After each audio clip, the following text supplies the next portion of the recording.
Good evening, everyone. I want to say thank you for joining us. This is the second to last day of this wonderful forum.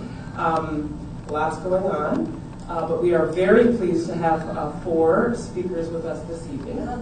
Gehna Mehra, who is a co-founder and partner of Coffee Table Books. Subha Rajan, who is a senior advisor at CII here in India. Zoe Bennett, who's the managing director at Training Personified in the UK. In the UK. And Larata Lyon, who's a speaker, author, and coach from Singapore. I actually think she will not be joining us this evening.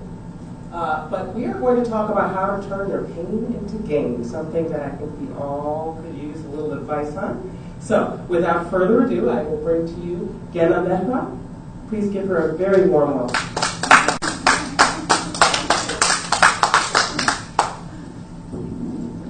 Good evening. Thank you so much. All of us have gone through some amount of pain in our life at some point or the other. Do you agree? Yes. Okay. So I'm here to address the topic of how to turn that pain into gain. So when was the last time everything was perfect in your lives? I ask you. No. Never. Now, that's a very, very sporting attitude, but most of us would say, just like you, never, ever. In the good old days, they used to say, everything that happens for the good. In Hindi, जो भी होता है, अच्छे के लिए ही होता है. Easier said than done. Not many of us here would adhere to this adage. I don't. Do you?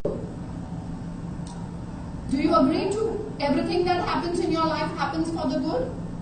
We hope it does. I hope so. I'd like to. No, but looking back in retrospect, do you agree that everything that I do. panned out happened for the good? I think it happens for a reason. It happens for a reason, but good or bad, we are always in questions. Fine. Most mortal beings, unlike you, are continuously plagued by this question, why me? What have I done to deserve this? Are there any answers? Well, there come no answers from the other side. So what does happen in a given situation? Does the pain go away? No. But we learn to live with that pain. Let us just pause for a minute and think.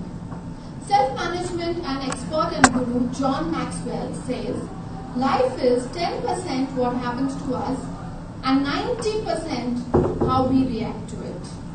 I could not have agreed more.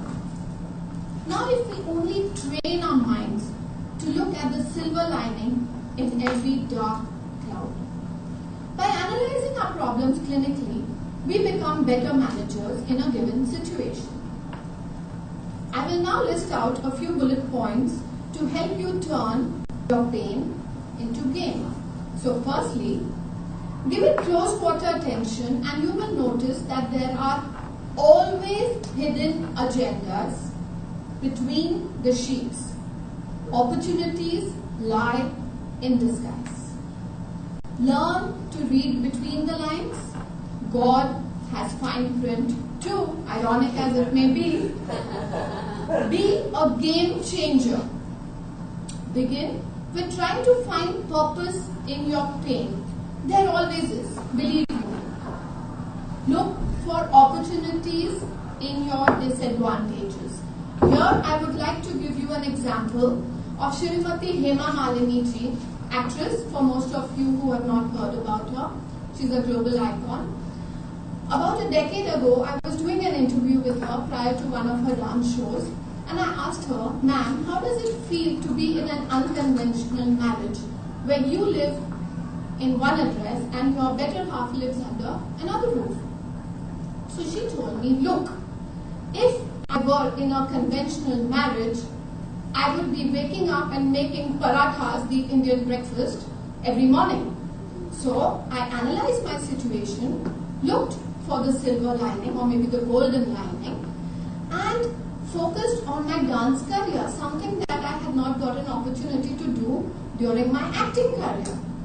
So I got a dance career, I acted in beautiful films like Bhagwan, I raised my 2 beautiful kids, I have a political background, and I'm married too. and I live to tell the tale. So, embrace what is given to you by the universe and use it to grow in your journey. Remember, we need to be redeemed and resurrected from whatever the problems are that are plaguing our minds. So easy does it. There is a Christ in all of us. Like we say in Hinduism, Har Har Mahadev.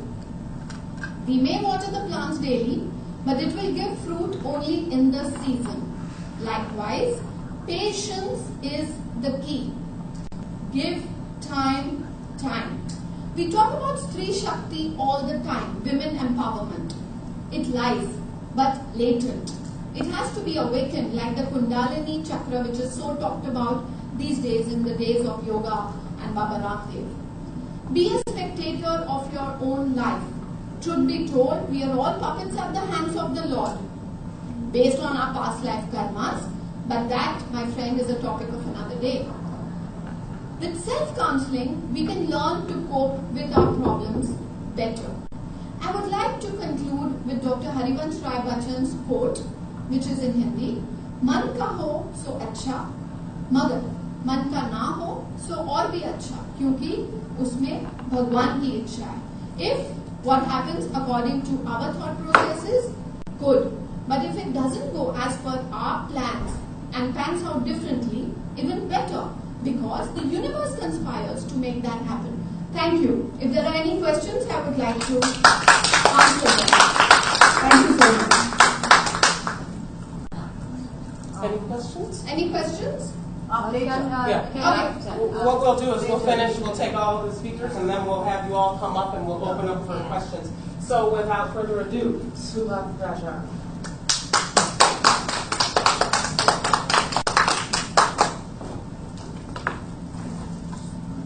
Thank you, ma'am. Gehna, that was really nice. Thank you. I hope I can live up to your Oh my God, I'm humble. I really don't have that much. You really did a beautiful speech where you did so many points. So in my case, the reason I agreed on this topic is my own personal story where I managed to turn adversity into a virtue. I'll just take a few minutes to tell my story on how I turned my life around. I could have either been a martyr and said, oh, I've lost everything, this is the end of the world, or I had to get up, shake myself and say, no, I will convert this pain into a gain. So I'm cutting short a long story, it's just that my family and I were involved in a civil war in Africa and Liberia where we lost everything, absolutely every penny we had. And I came back totally penniless with 2 small children, and my husband was still there in Liberia, and for quite some time I did not know where he was. And when I came back, I first went back to Kerala where I come from, and I learned the first lesson that when you're rich, the whole world is there for you. When you've lost everything, even your own relatives is the other side. So I took a train and came to Delhi, and then I could have again become a martyr and said, oh, I have nothing, this is the end of my life, now let me just give it up. But instead of giving it up, I decided to fight and make it in society.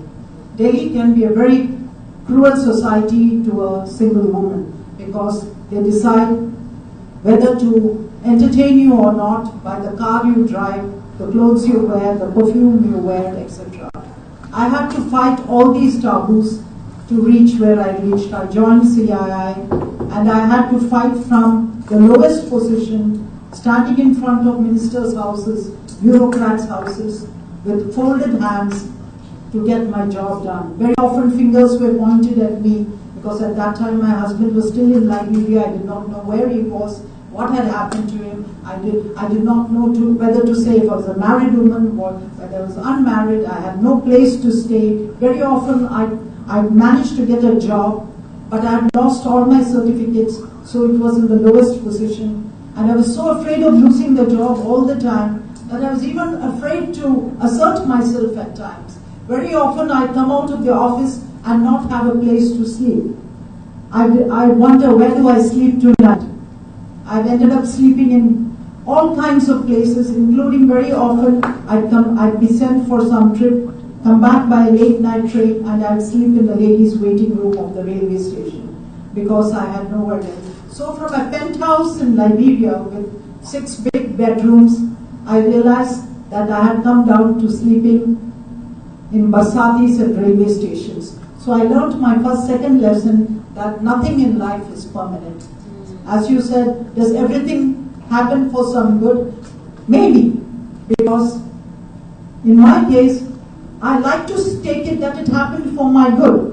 Because if I had continued that rich life, I'd have just been a housewife and lived a grand life and traveled the world first class with my husband who was a banker. But by this adversity happening to us, I learned to become a woman. I learned to become a professional woman. I started working, and very soon I started rising also in the corporate field. I had reached a position where I was soon hobnobbing with heads of state. Benazir Bhutto became my personal friend. I hobnobbed with almost every prime minister. I was just telling her I've met the president of Sri Lanka also, plus Clinton, you name it. Yasser Arafat, Prince Charles. There's no one I did not meet. So, as you said rightly, everything happens for a reason. So from just being a homemaker, a rich homemaker, sitting in the comfort of a penthouse, I came down, but like the phoenix, the bird that rises out of the ashes, I got up, shook myself, and decided to make my pain into a gain. And that's exactly what I did. I decided there's no point in sitting back and being a martyr and say, oh my God, this is the end of the world, and gone to my village and covered myself and sat there. So I fought and reached where I reached, and I'd like to tell my friends here, never give up in life. The motto of my life is never say die. There's always a light at the end of the tunnel. If you fight for it, you look for it, you can convert your adversity into a virtue. This is a part of my story that I'm telling you, so that I hope this is an inspiration for people who hear me, that if I can do it, I who lost everything in life can pick myself up and be here speaking to all of you today, then you can do it too. Believe me, you can do it. Thanks. Yeah.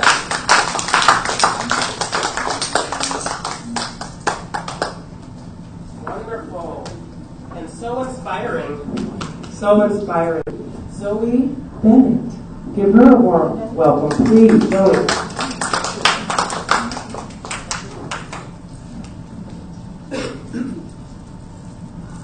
Hello, everybody. Well, short performance, so this is coming down here. Did try to do the tippy toe. So, my name's Zoe Bennett, and I decided for me, not somebody else has decided for me, that through adversity breeds success. And boy, oh boy, have I had adversity. But I smile through it all. And I always tell myself tomorrow will always be a better day, you know? And it's about making the most out of the moment that you have right now. And also that failure is success in disguise, as well as adversity is success in disguise.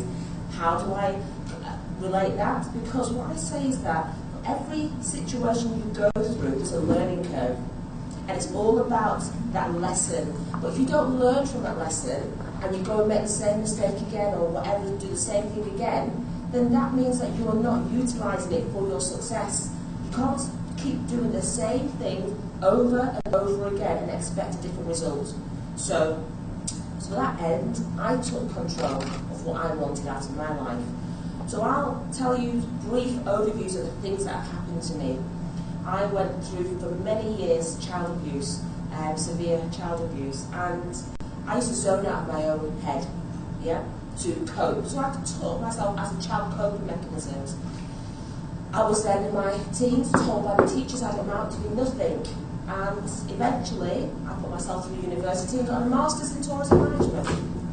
And then in my 20s, in my own home, after sacrificing for many years, giving myself £20 a week spending money to make sure that I pay off my house quicker by reducing the amount that I give myself to spend.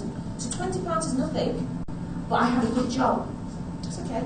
And I had a very, very good job, but I chose that. My property was going to be my pension. I'm going to give myself that chance. I'm going to give myself those choices. So I paid off my house in full. I afforded to buy myself a few more properties and pay them off in full. But that's because I sacrificed. And that's how you turn what pain you think you have at that moment into gain. I chose also, so in my 20s, I was attacked in my own home and raped. And the perpetrator served 3 years in jail for that. Then, in my 30s, my father was brutally tortured to death. And as a result of this, at the time I was working for a government of a different country, and it wasn't good publicity to have them have an employee who'd gone through such tragedy. So they suspended me.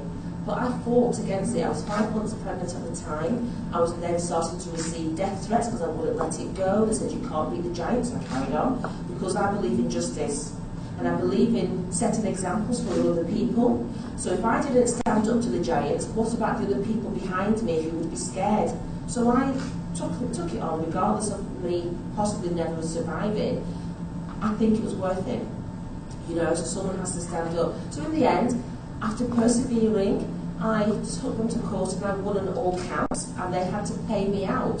And also, I got private investigators for the murder of my father and found them, and eventually, after a lot of battles, my MP chairing the meeting for me at the House of Commons, at the Foreign Office, we got justice.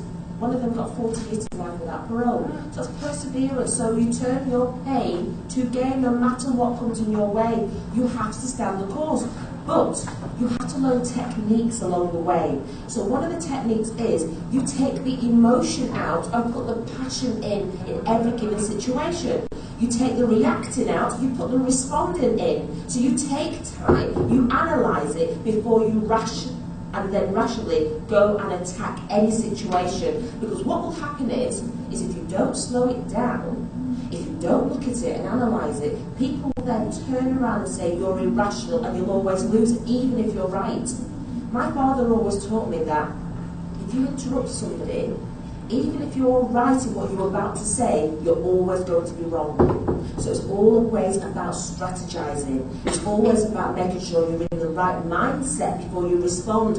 And if you feel that you're not going to have that self-control right there and then, hold on a minute, wait till the following day, wait to respond. 9 times out of 10 you don't end up responding the way you would have initially responded, and then you get yourself back in a position of power. And that's what it's all about. You turn your pain into gain by asserting and bringing back the power into your life.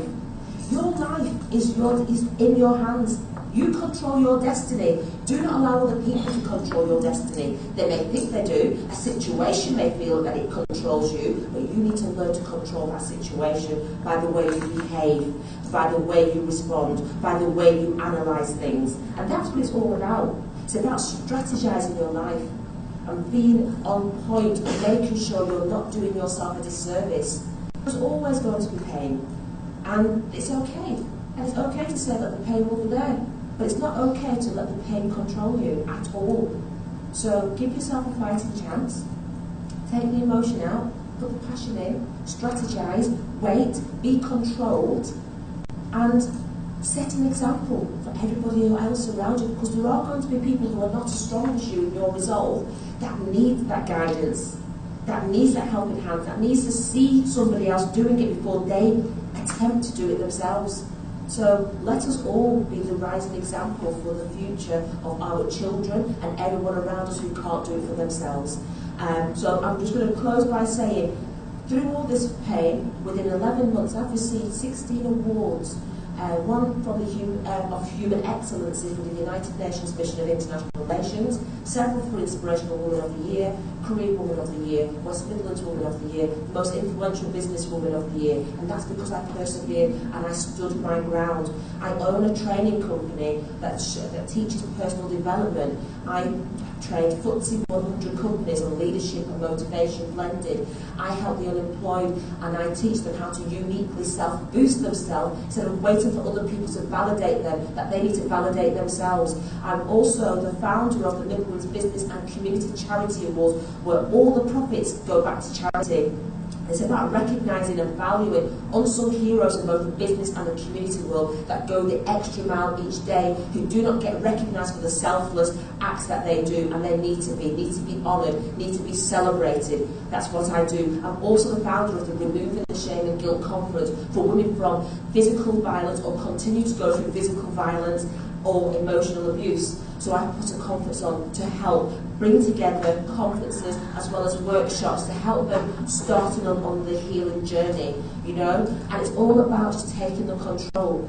I'm on the business board for the NSPCC, which is the National Society for the Prevention of Cruelty to Children. I was at number 10 Downing Street with the Prime Minister a few weeks ago for the work that I do.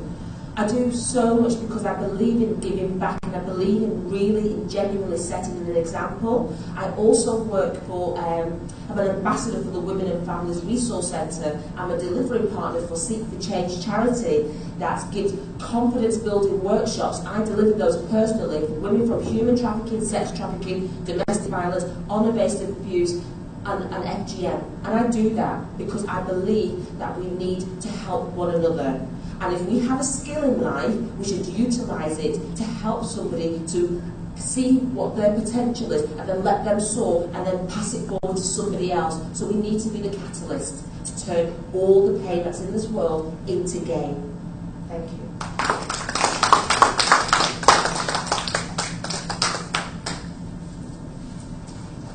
Loretta has not come over. Are you here with us?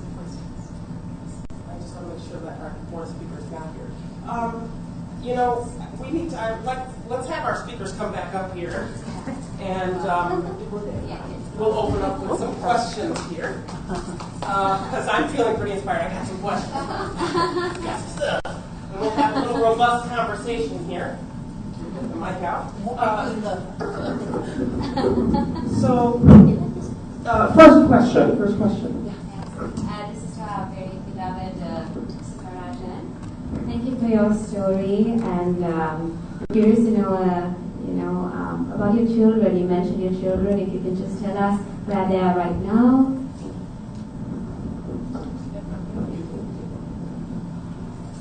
Thank you for that. In fact, I wanted to mention it while I was there. I mentioned when I was in Liberia,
as my mother already said, we had an adventurous life.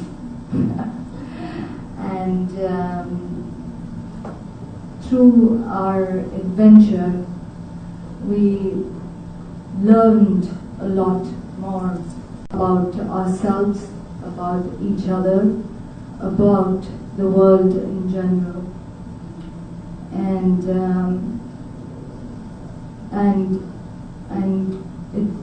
it's not a simple saying as to say that adversity makes you. Adversity is a test of fire. It makes you stronger. And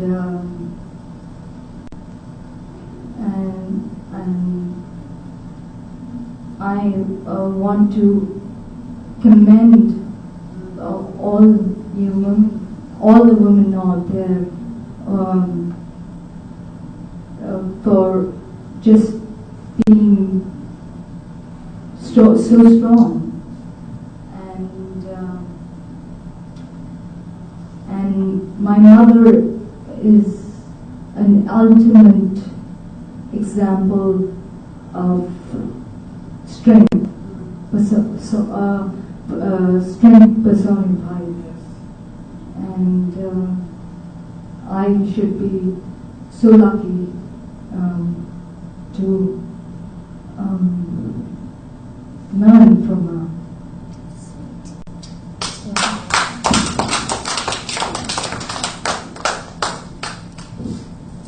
Sorry, the member is getting choked up in here, so that's fine. Other thoughts? Subha, I miss for your story, but how long for you to pick up, for you to gain back your confidence and your courage?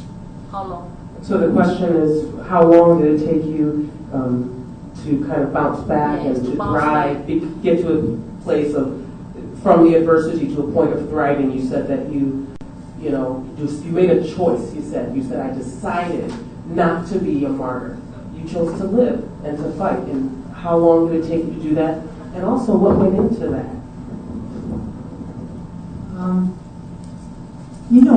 The truth is, it took me 1 second, and there was an incident behind it. I had gone down to my hometown thinking that my relatives will help me. And I was walking into my ancestral house, and I heard an auntie inside. I overheard an auntie saying, "Oh, she has come back. She's going to be a burden on us." I overheard this. That was the minute I decided that I am not going to be a burden on anybody. I am going to prove to them that one day they will come to me. I will not go to them. So it was that 1 second, that one sentence. I still remember it so well. When I heard this auntie saying, "Oh, she has come back with nothing. Just 2 kids, no money. She's going to ask for a property. She's going to be a huge burden." And I heard somebody saying, "Please tell her we are not at home."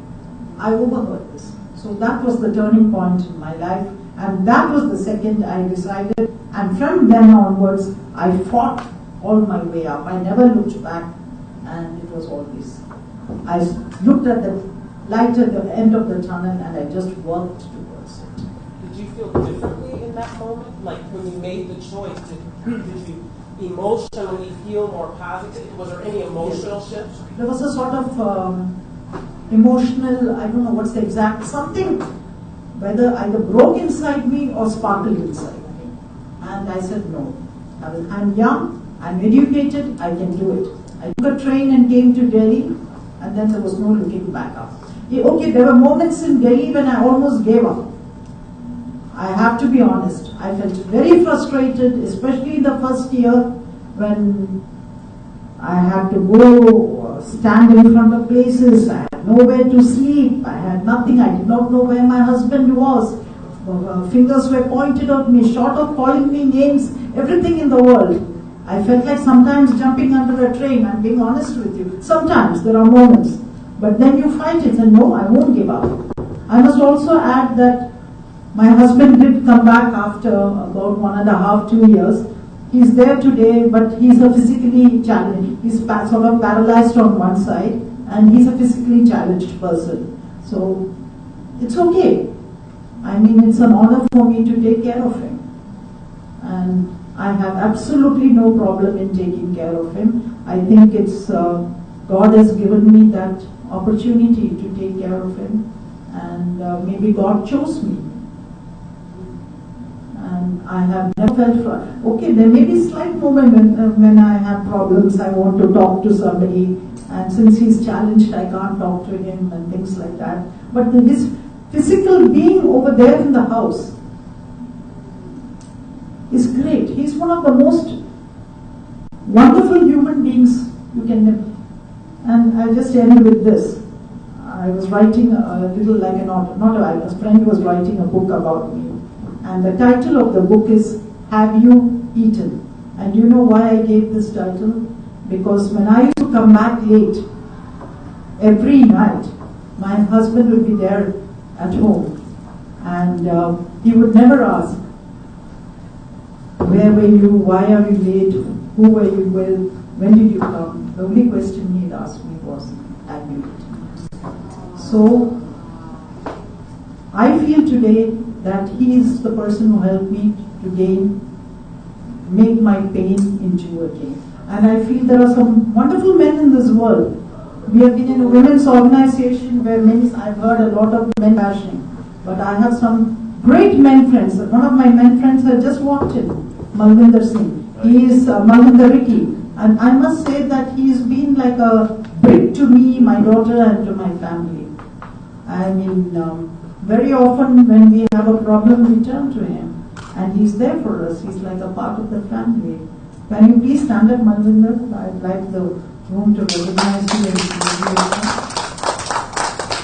And thank you. There are some great men. I mean, my husband is probably my best friend. And I'm very proud of what I'm doing for him. My daughter is my best friend, and I have family friends like Malvinder who are there for me. And I think sometimes women do need men, and some men are great men. It's not that all men are bad. There are great men also in this. So I dedicate my talk to the men of the world too. Thank you. I have a question for all three of you. Gehna, you spoke about cultivating mindfulness, but that's a big part of it. Mindfulness, this idea of cultivating mindfulness.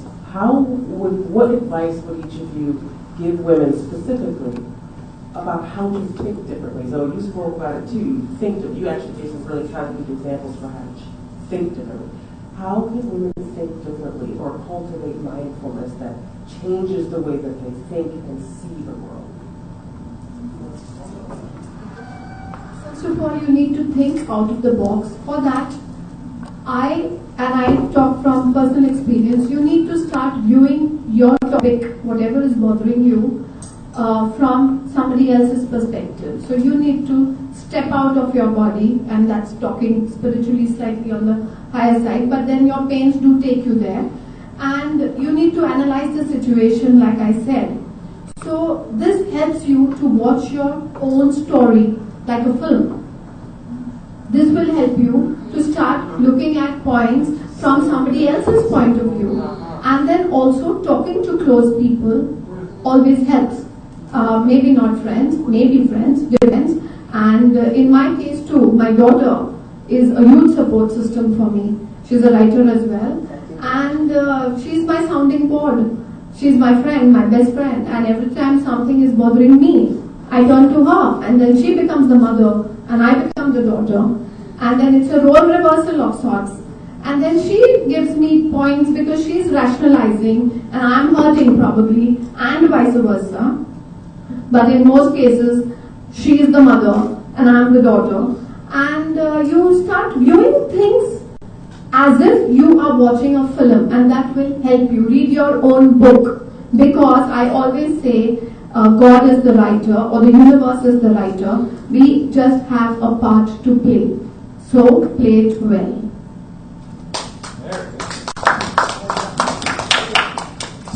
Okay, so I work with people from all different backgrounds, and a lot of the time the women are alone, so they don't, unfortunately they don't have someone to bounce off and look through somebody else's eyes, and they find it difficult to see themselves apart from just being a victim.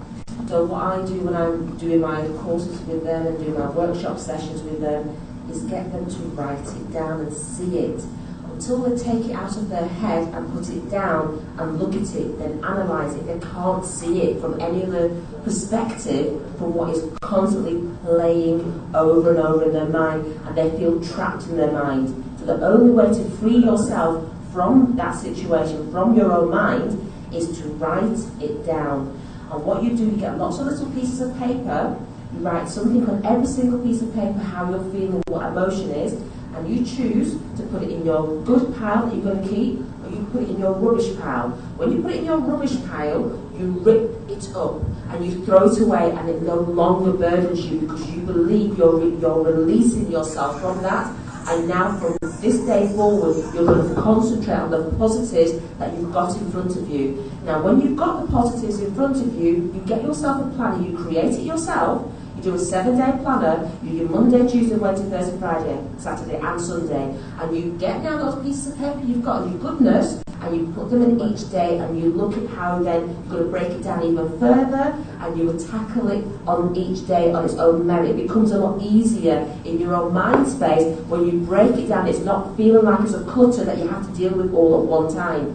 So when you then break it down to 1 day a week, you break it down even further into a morning, into a midday, and into an AM. By doing that again, you then find time for yourself in between all the muddle. So you give yourself some me time within the AM, the midday, and the evening. But what you have to do now, in the evening now, when you've got that structure, you create it for yourself, so it's on your terms, nobody else's terms. So now you're starting to take the control. You create a reflection diary. So at night, you always have to start with your perceived negative. Doesn't mean it's real negative, but your perceived negative of the way you've seen your day. So what you do is say, what can I do better for my next day? You write it down in your journal now, so it's a separate journal. You write it in your journal, and then you write in your journal the congratulations for yourself. Congratulate yourself for the smallest thing, even saying thank you to someone, even smiling at somebody when somebody walks into a room, something as simple as crossing the road at the right place instead of, congratulate yourself for any little thing, and you do that last, because then that's what you need to be going to sleep, congratulating yourself instead of looking at ways to reflect. Then in the morning, when you wake up, you do your affirmations and tell yourself how amazing you are, how you're going to grasp this day, and today is going to be your day, and it's all about what you want out of the day and what you're going to give yourself. And then throughout the day, you keep reminding yourself of your affirmation. And that's the only way, if you are on your own, even if you do have support networks around, the only way you take it on your terms. So everything you do, everything you've broken it down, is on your terms, the way you want to do it. That's the only way you can start pushing forward. Do you mind sharing some of your favorite affirmations? For me, I tell myself, everything has to be personal, so you have to, the reason why it has to be personal, because you've got to believe it from your gut, and you have to say it from your gut. So I tell myself every day, I can, I will. Today is my day, and I am awesome. But I don't say I say it with passion from my, when I say passion, I say, I'll stand up and do it if you don't mind, hold on, no microphone. I say, I can, I will. It has to be with attitude. Today is my day. I am awesome. I am awesome. I am awesome. And that's how I do it. And then you can shatter your sphere. You've got an invisible sphere. Everything bounces off you after that. Words that people throw at you, but become nothing. You choose to make those words powerful. It's down to you. Someone calls you a name, you choose to let that come through your invisible sphere. And then after that, you can smile and think, actually what you wanted to get, you didn't get. I'm in control of the way I am. It's my life. That's the end of it.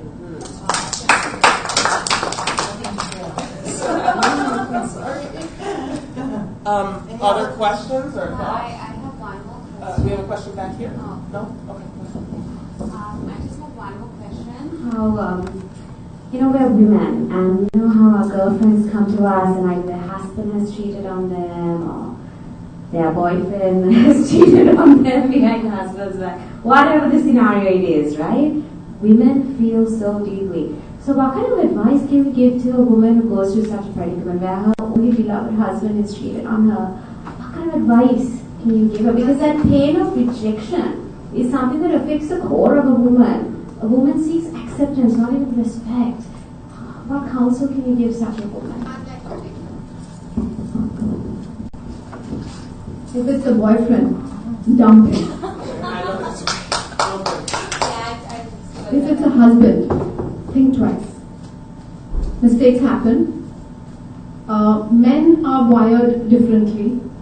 So sometimes you have to let go. Sometimes you have to forgive. And just say, forgive them, for they know not what they do. I firmly believe in that. And sometimes, like I said earlier, give time. Don't be in a huge rush to break up a marriage. Because marriage, to me, to most married women, is sacred. Women think differently. We think emotionally. We think from the heart. Men think from I don't know where. So, excuse that. So, don't be in a rush to end a marriage, because marriage involves a lot of people. It's not just two minds, two bodies, two souls. It's more than that. So that's how I would go about it. That would be my advice to people. And forgive, and maybe with the passage of time, the so-called cheating husband will realize and become a friend to you, and maybe not. Then time will tell. Each to his own. Thank you. Anybody else? Yes, please.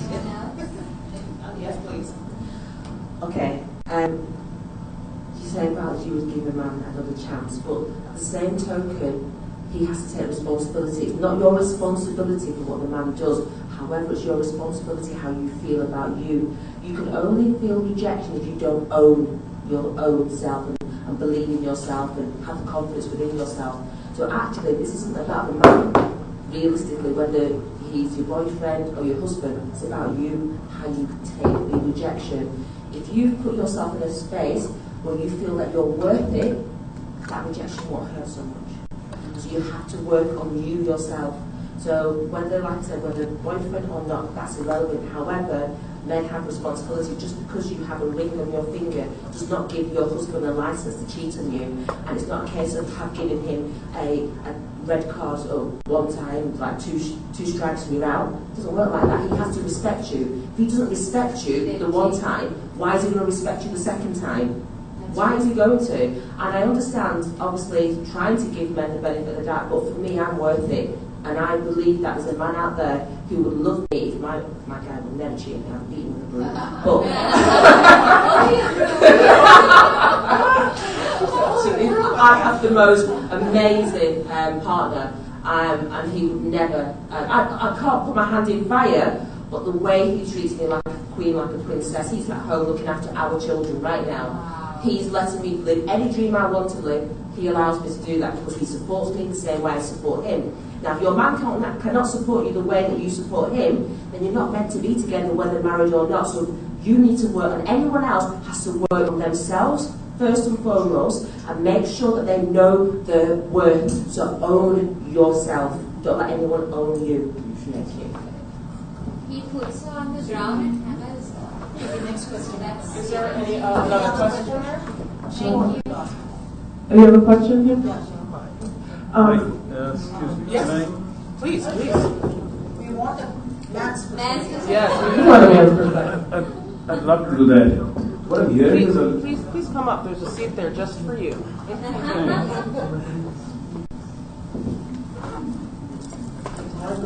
Sorry. I'm hearing a lot of cliche stuff. It's like, typically in a woman's forum when you talk about men and, men cheating, who do men cheat with other men? Right. Women. Do they have to be single? Same for women. The thing is, do they have to be single? Women only know other married women. So, there's all that going around. Firstly, we have a very Mills and Boone kind of a feeling about what love should be all about. Love is about two people both of them have responsibilities towards that relationship. It's not only on the man or the woman. Okay. Two, there are people with flaws, character flaws, okay, with things that have impacted them over the years, in their childhood, other things, okay, which make them make choices at different times of their lives. Okay. Can be something that a man said to a woman that made her feel not, like you said, like a princess. So she wants to feel like a princess. She goes to the arms of a man who makes her feel like one, and that's not a husband. Okay.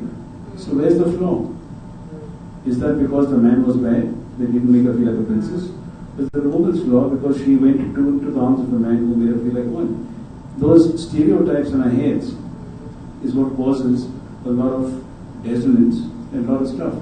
So in a relationship, you need to sort out the fundamentals of the relationship first. First, we give people space. You know, like too much of lovey-dovey, we want to see each other all the time, you don't want to be without each other, all this stuff, it's all crap. Everybody needs space. You need to do me time. I want to do things that I like. You keep bottling it up, and eventually you say, man, that's it. Now I need time with my friends, or time with something else, or time to just be alone. To read by myself, to spend that 45 minutes in the tub, just doing nothing, listening to music, just the way I used to when I didn't have you in my life. Can be a woman, can be a man. Why can't that space be given? Can happen. Right, okay. Cheating is not good. Okay, because by definition, cheat means you're letting somebody else down. And more than that, you're letting yourself down. Okay, because it shows that something is not correct. So whether you are in a relationship, marriage or no marriage, it doesn't matter. For me, marriage is just certificated. It doesn't matter at all. If you think a relationship is a stepping stone towards a marriage, to another guy, then don't be in a relationship. Every relationship leaves a lot inside you, whether you're a man or a woman. Both men and women think in the same way. So while women might think that the men only think with their, the truth is that we all think in the same way. Really? It's true. Okay. Men can be as emotional as women, can cry as often, can get as upset. Okay, when a woman cheats on a man, when a man gets dumped, it's the same feeling that a man carries, that a woman does. It's the same story. Okay. How many people here on earth, men and women, in terms of, human beings? Half an hour, right? Yeah. Same story. So it's not a different wiring, a different DNA. What makes women different is women are a lot stronger than men. One, okay. Women can compartmentalize pain. There's mental, there's physical, there's emotional. They learn how to compartmentalize things out in 3 different ways and see how I can deal with it. They can bucketize it and say that I don't want to think about this at this point in time, but I can do it. Okay. They make that choice. Okay. Men use that not to do things. Okay, and that's a big difference in terms of how the two sexes deal with pain and leverage pain for gain. I didn't hear that, but I missed a big part of the talk. So I just thought let me share my 2 bits. I hope it Wow. Can you say actually that I want to ask questions. But first, I couldn't agree more with that summation. In the U.S. in particular, divorce rates are very high and have been for many, many years. Divorce in India is more recent, no? I don't know how many years, but it's more recent, right? It's happening a lot. It's happening a lot now. But it happened a lot in America for a long, long time. But I think the reason divorce is so high is exactly the reason you point out. We have such falsehoods in the United States around sexuality, what relationships are. I mean, it really, I call them sort of schizophrenic in nature because we say one thing, but then the movies tell you this and the TV tells you this, and it's a complete opposite. So that really resonated with me. The question I have is the male perspective on turning pain into gain. You seem to have a very good insight into women and men in the context of life and the development. So I'm curious what you would add about how women can look at life differently and turn their pain into and adversity into prosperity.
I'm going to carry them out and I'm going to see things through. Okay? It's a mental game. So there's physical adversity, there's emotional issues that you face, people hitting on you, people calling you names behind your back or on your face. Okay? Money would be scrunched up, maybe there, maybe not there. Okay? But if your mind is strong, nothing affects you. Not because you don't care or you're emotionless or but mentally you're so strong that you don't let that affect you at all. And that's the biggest thing that you can do, is to help each other stay up. So what happens in a good relationship between two women, men and women, okay, is to help the other person become stronger emotionally, physically, mentally, the mind, to make sure that all these the life's ups and downs, we all have peaks and troughs, okay? Don't pull us down. We need to get pulled back again, and we got to do it ourselves. Everyone doesn't have someone else to keep pulling them up all the time. It's not there. It's not going to happen. We keep waiting. Hey, nobody's letting out a hand to pull me back up, and I'm going to drown. You will drown. You will drown. But we all have it in us, within us, to pull ourselves out of that and come out. There are enough people in this world who I know who have been through real shit times and come out so much stronger because they gained from their experience and they knew that this is what I need to do, not to let that affect me, and come out a better person. Better person doesn't mean a richer person. Better person doesn't mean something else. It means a better person, a stronger person, person who can deal with that again and not go through the same, period of that, the down time as it would be otherwise. Any other last comments? Otherwise, we're coming out of time. Robust indeed. A friend from Sri Lanka should talk a bit about herself. Yes, you want to talk? She's gone through, the country itself has gone through so much crisis and they've come out. Mm-hmm. Maybe she'd like to say. Would you like to speak? Yeah, yes, no, I mean, no, I'll just speak from here. I want you to be on the tape. Oh. No, please, Thank please. you. We need the male perspective Yes, and the you're male right. presence. We need the male presence. I mean, Sri Lanka has faced a 30-year war, and you know, we have done so much of rehabilitation. We've gone through so much of, you know, we speak so much about peace in the mainstream lines. But then I was telling my beloved Subha that, you know, in a passive sense, if you look at the sublines in society, you still have the pain, the memories, how you get through things like that. So if you look at my personal life, I'm Sinhalese, and I was born right after the riots, which was in '83. I was born in '84. But when I still hear about what some of my friends, siblings had gone through, their parents had gone through, I get so traumatized just hearing of these stories. If you look at my life personally, the type of pain that I've gone through is more to do with, you know, at a very emotional level when it comes to, because I'm the third of a family which has, I have 3 other siblings, so I'm the third. And my mom was always a career woman, and then my father, he suffered from abandonment issues because his father died when he was only 10. He didn't have a role model. So he's a wonderful dad, but he still suffers today from, you know, how to be a dad whom, you know, basically who, well, let's just say he suffers. So you know how generationally it comes down. So my sister and I always, you know, we tend to have this syndrome, please love me syndrome, even when it comes from our man, because we always sought to our father to give us that. But then because he had his own emotional, you know, trauma to deal with, but my mom, she is contrary to that, she's a super mom. So inside my little brain, I always have that conflict between, you know, that emotional abandonment sort of feeling, and then on the flip side, simultaneously, I would feel that enormous strength, which I got from my mother. So that sort of transposed into my relationships, you know, when I was dating somebody in my teen years, and then when I got married. But of course, I went on to marry an oncologist, and he's very stable, let me tell you. So he adds the color to my life. He brings a stability to my emotions. He loves me to sail, but he also keeps me grounded. So I thank God that I have such a strong, stable man. Well, I faced a lot of issues when it came to, that was on the emotional sphere. I also faced a lot of issues when it came to my corporate life, because I was always a high flyer. And I just want to say something, I'm going to finish here. I noticed in my corporate years that it was the women who reacted when they felt threatened even more than my male bosses. It was the female peers that would try to put you down. So in a women empowerment forum like this, I just want to point that out, bring it to the surface. Why, being women, why are we so threatened? You know, in my own organization, I have 2 companies. I would love to hire a woman who is more capable than me, because I don't have the skill set for everything. I don't feel threatened. I give opportunity for women, for young women. I don't feel threatened. But in Sri Lanka, you still see this issue. Super male CEOs, they don't want to recruit super male executives. Why? They feel threatened. Likewise for female. So I'm curious to know how you would relate to this in UK. But I think women have this thing, we need to support women. And even like you said, how your relative, when you went to your own ancestral home, what your aunt said was, oh no, she's going to be a burden.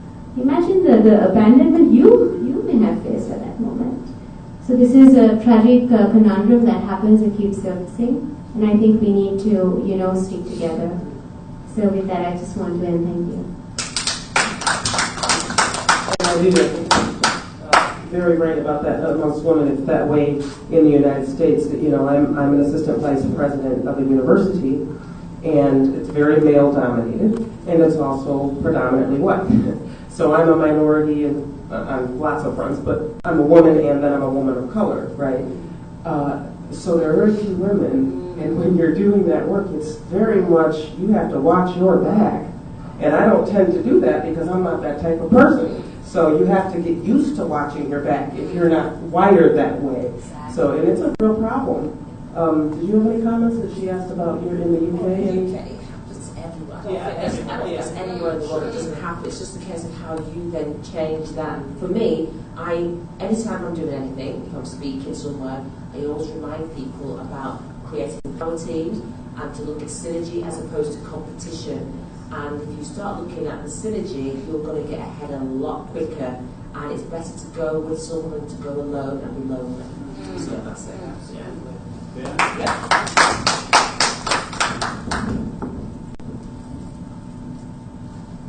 I worked in a few companies, and the last one that I worked in, I had a staff strength of a little over 3,000 people, spread over 18 countries. In every country there was at least one business. In some countries there were 4 or 5. Each company had its own board. Okay. What was, if I looked at everything together, in my leadership team at a board level, 65% were women. Okay. You made a point that women are tough on women. It's true. Why? It's not because they don't like women. Women expect more from women because they know they can do more. Because they believe that they're more capable. Okay. With men, they say, this guy's going to forget. I don't even think he's going to do that. He's going to come with some excuse that, that could get done, or this or that. But with women, they don't leave any margin for excuse. Like, hey, come on, I know it. I can do it, so can you. Because they're wired differently for work. So what you see as being a little more hard on women and anti-women, it's not true. The expectations are different. That's the way it is. Men don't have the thing about not hiring more men, because a lot of men think that men can work better. So they believe in hiring only men at the top, because they give reasons why a woman can't do it. She's soft, she's emotional, she'll have to take leave, maternity leave, something here, something there, and they find 20 reasons why a woman can't take that job. Right?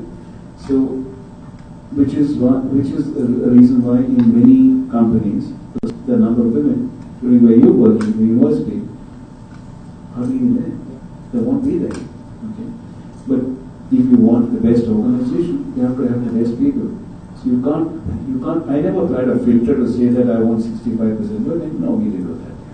It just happened because the best people rose to the top. So if you have a good policy of making sure that the best people succeed, no matter what it is, they will. And if you give women that opportunity, equal opportunity, and really equal, they'll beat the men. That's on record, by the way. Regarding the point vis-a-vis what you said, my observation, maybe superficially so, in India, the wave right now is about a lot of sisterhood. Women are encouraging women to bring out the best, be it in the corporate world, be it in Bollywood, be it in the world of journalism where I belong to. So there is a lot of sisterhood as of now, and I hope it remains that way. Because there is space for everybody. So why ever not? Absolutely. When as we grow older, there was a time when I was younger, I'd walk into a room and I'd think, what do I talk to the women? I go and talk to the men because I thought. But as you grow older, you find that you emote much better with other women. Women understand you much more than a man will ever understand you. And you're no, a woman understands you much more. When you talk to another woman, they empathize with you more, And I also find in the office where I'm working today that some of my women colleagues, it's wrong to say a woman is a woman's worst enemy. It's not true anymore. Not anymore at all. There is a way. There is a change. And There is a change. women stand by women. At least And I they find. they're good cheerleaders. You'd be And they're with you. surprised, not around the world. In Zimbabwe, I was told it's completely different. Because the thing is if if the demand is less, the opportunities are less, the platform changes. In India, it's a big economy, everybody has space. Sri Lanka is the size of New Delhi, it's a different story. Zimbabwe, again, completely different. It also depends from industry to industry. So Yes. I've been with Taj Hotels, Indian hotels.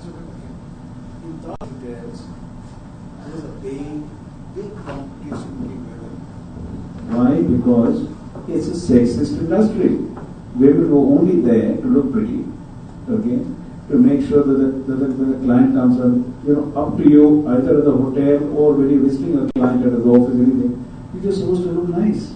So looking good and making sure that you continue to look good in the eyes of your boss and your colleagues became the factor for survival and rising higher in an organization. Now that's not every industry. That's not every industry. Right. It's in that industry, it matters. Okay. So coming back to what you spoke about Sri Lanka, yes, there would be countries where the number of women who are coming into play for work in some industries would be compromised. But as time goes by, they're going to take over. And they will be, like I said, the ratio of men to men is half and half. That's the way it should be. When my son was born, I took a 3 months paternity leave. That's the way a father should be doing. Yeah. It was nice to have a man's perspective in the house. Big hand to Mr. Thank you so much. And as I mentioned earlier, I think if we had more women leaders, there would have been no World War I or World War II. There would have been no Hitler, there would have been no dictators. The world would have been a much better place. On that note, I have a good. Please give all of our speakers a round of applause. And I would like everyone to come forward, please. We need to take a group photo. This was Such an inspiring, it really was inspiring. Please, everybody, please come up. Please. I'm not in the group. No, we're taking, if we take it of the audience, everybody come up, please. We do this every day. Come up, please. Naya used it. He's taking Is everybody in?